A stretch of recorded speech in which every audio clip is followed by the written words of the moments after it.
দেশি এবং বিদেশিরা মিলে।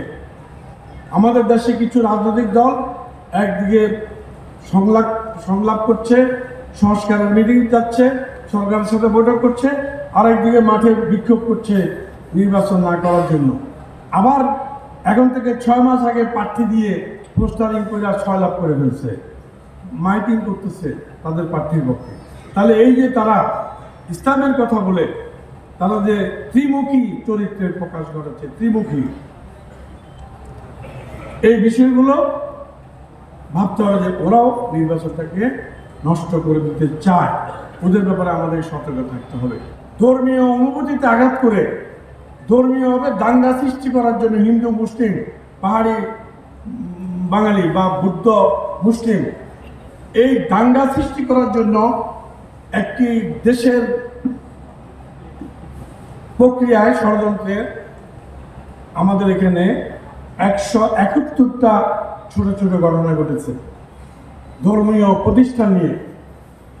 171টার মধ্যে 71 নম্বরটা আমাদের খাগড়াছড়িতে আছে। এগুলো দেখতে শুনতে ছোট হলেও এগুলোর উদ্দেশ্য অত্যন্ত বড়, পরিকল্পনা অত্যন্ত বড়। তারেক রহমান সাহেব বর্তমানে আমাদের ভারপ্রাপ্ত চেয়ারম্যান, তিনি চাচ্ছেন বাংলাদেশের একটা সুন্দর পরিবর্তন, আগামী বাংলাদেশ যেন উজ্জ্বল বাংলাদেশ, সুন্দর বাংলাদেশ এবং ইউরোপ আমেরিকার সিস্টেমের একটা বাংলাদেশ তিনি বিনির্মাণ করতে চাচ্ছেন। সেই বাংলাদেশ যদি বিনির্মাণ করতে হয় তাহলে আমাদেরকে অতীতের অনেক কিছু চেঞ্জ করতে হবে, পরিবর্তন করতে হবে, অনেক চিন্তা ভাবনা পাল্টা ফেলতে হবে। প্রথমত হলো আমাদেরকে সদ্যপূর্ণ রাজনৈতিক চর্চা শুরু করতে হবে। আমরা প্রতিশোধ পরায়ণ হয়ে রাজনীতি যদি করি তাহলে সারা বছর সারা জীবন যাবে প্রতিশোধ দেওয়া। কে কার প্রতিশোধ দিবে? এই যে 18 বছর আমাদেরকে মানলো, ধরলো, এত কিছু করলো, আমরা যদি সেটা প্রতিশোধের জন্য এখন এটার পিছিয়ে লেগে থাকি তাহলে আগামী 5 বছরে যদি আমরা ক্ষমতা থেকে দেশের জন্য কোনো কাজ করতে পারবো না। কেন পারবো না? প্রতিশোধ নিতে আমাদের 5 বছর সময় বা তার বেশি সময় লাগবে। প্রিয় ভাই বোনেরা, আওয়ামী লীগ প্রতিশোধের রাজনীতি করেছে, এরশাদ প্রতিশোধের রাজনীতি করেছে, আরো কিছু দল যারা মৌলবাদী, যারা প্রতিক্রিয়াশীল গোষ্ঠী, তারা প্রতিশোধের রাজনীতি করে, তারা হাত কাটে, পা কাটে, অন্ধকারে গুলি করে।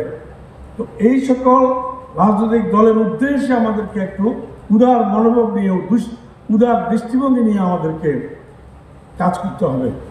সেই জন্য আমি বলবো, অতীতে যে যাই করেছে, যে দল, যে নেতা, যে কর্মী যাই করেছে, যাদের মধ্যে মারাত্মকভাবে জনগণের সমাজের ক্ষতি করে নাই, সমাজের মারাত্মক ক্ষতি করে নাই, মানুষের মারাত্মক আকারে ক্ষতি করে নাই, যারা, এদেরকে বাদ দিয়ে বাকি যারা যাই করুক না কেন প্রতিটা সরকারের সময়, আমি মনে করি এই মনের কষ্ট ভুলে গিয়ে তাদের সাথে আমাদের সহ অবস্থান শুরু করে দেওয়া ভালো হবে।